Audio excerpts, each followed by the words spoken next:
ધર્મકોળ મુગટમણી 1008 આચાર્ય શ્રી અજેન્દ્ર પ્રસાદજી મહારાજ, વડતાલ ગાદીના ભાવે આચાર્ય 108 શ્રી નુગેન્દ્ર પ્રસાદજી મહારાજ, લાલજી મહારાજ.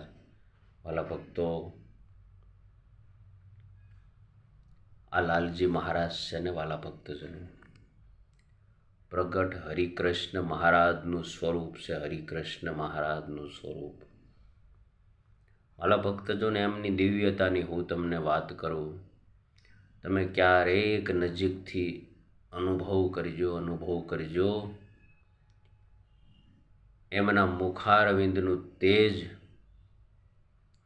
એમની બોલવાની છટા, એમની હાલવાની છટા સ્વયં ભગવાન સ્વામિનારાયણને આપણને યાદ અપાવે. વાલા ભક્તો, કંઈ જીવનમાં આડું અવળું થઈ ગયું હોય તો લાલજી મહારાજના શરણે આવી અને પગમાં પડી જાજો વાલા ભક્તો. મહારાજ શ્રી તો માફ કરી દે. એમના શરણથી આપણે સ્વપ્નમાં પણ દૂર ન થવાય. જો આપણને મોક્ષ અને કલ્યાણનો ખપ હોય તો વાલા ભક્તો,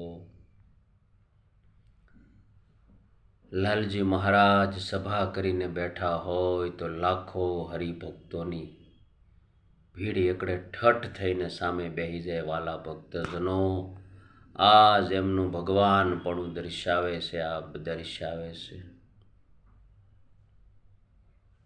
હમણાં સુરત ખાતે શાક ઉત્સવ થવાનો છે, ત્યારે વાલા ભક્તજનો, જે હરિભક્તો સુરત હોય તે અવશ્ય લાભ લેજો.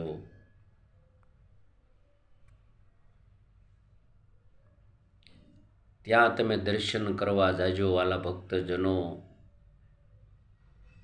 અમે તો ગામડે છીએ, પહોંચાય તો 100% પહોંચી જઈશું. પણ તમે સુરતમાં રહો છો વાલા ભક્તો,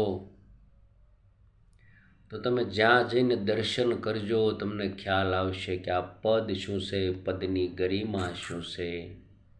વાલા ભક્તજનો, આ પદની દિવ્યતા કેટલી છે એ તમને ખ્યાલ આવશે વાલા ભક્તો, કે ભગવાન સ્વામિનારાયણ શા માટે આચાર્ય પદની સ્થાપના કરી. આચાર્ય પદની એ સંતો ભક્તોના દર્શન તમે કરજો તો તમને ખ્યાલ આવશે કે આ પદની ગરિમા કેટલી છે. માટે વાલા ભક્તજનો, ધર્મકુળ એ જ આપણો છેલ્લો શ્વાસ, અને ધર્મકુળ માટે જ આપણે જીવી રહ્યા છીએ. વાલા ભક્તજનો, એ જ આપણું લક્ષ્ય હોવું જોઈએ.